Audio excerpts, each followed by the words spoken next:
Ernest Muçi është në dispozicion të Trabzonsporit, ndërsa në Prag është ndeshja me Galatasarajin. Sot në Turqi kanë zbuluar prapaskenat ku Muçi tregohet i gatshëm gjithë rrezikoj.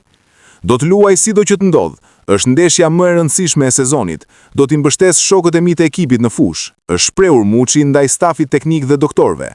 Kujtojmë se FSH njoftoi largimin e Muçit për shkak dëmtimi nga kombëtarja, ndërsa po përgatitej sfida me Ukrainën. Te Trabzonspori nuk dëshiron që të humbas takimin kundër kryesuesve të Superligës turke. Muçi deri tani është duke kaluar një sezon rekord në Trabzon. Në 29 ndeshje janë 13 gola të shënuar dhe 8 të tjerë të asistuar nga ana e tij. Trajneri kombëtar Silvinho është faqur para mediave në fund të ndeshjes miqësore që Shqipëria humbi 1-0 përballë Ukrainës. Duhet jemi sinqert, ishte e vështirë që të reagonim pas humbjes ndaj Polonisë. Imagjinoni që kishim mundësinë e vetme në jetë, si shtet e federat që të shkonim në botror. Ishte hera e parë për ne. Pritshmëria ishte shumë e lartë, po luanim 100% dhe më shumë ndaj Polonisë. Kishim edhe një pjesë të ndeshjes në dorën tonë.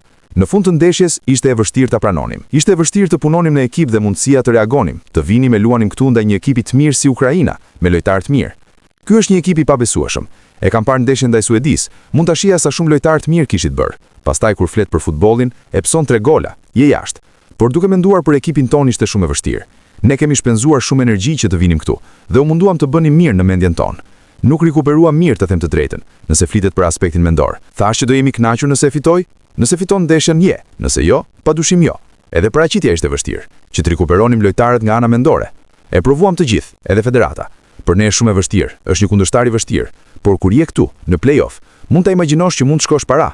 Nuk ja dolëm. Polonia ishte rezultati vështirë, e përsërit se si përfundoi ndeshja. Ishte e vështirë të menaxhonim edhe 28-30 minutat e fundit. Nuk kam çfarë të them. Jam i mërzitur. Urime Ukrainës. Shihemi herën tjetër. Miqësoria me Ukrainën? Kur më pyesni, po mendoj se ju e dini përgjigjen time. Po bëj shaka. E kuptoj pyetjen tuaj shumë qartë. Besoj se e dini përgjigjen time. Është e vështirë për të dyja skuadrat, po flas për një ndeshje me Ukrainën. 5 ditë më parë po luanit në nivelet larta, për qëndrimi dhe taktikisht, dhe të gjithë lojtarët po prisnin për atë ndeshje që ishte 5 ditë më parë. Është e vështirë për të dyja skuadrat. Sigurisht që Ukraina luajti shumë më mirë se ne sot, kanë kualitet të mrekullueshëm. Keni lojtarë që luajnë te PSG, Benfica, Guignon, Bournemouth, Everton, shumë lojtarë të mirë. Ishte e vështirë për ne. Le të shkojmë te pika që po mpyet. Ishte shumë e vështirë që Shqipëria të shkonte në play-off, nënkuptonte shumë për të gjithë. Mund të ishte më mirë, por ne kishim eksperiencën që luajtëm 2 ndeshje dhe pse i humbëm të dyja, u shpreh trajneri Silvinho.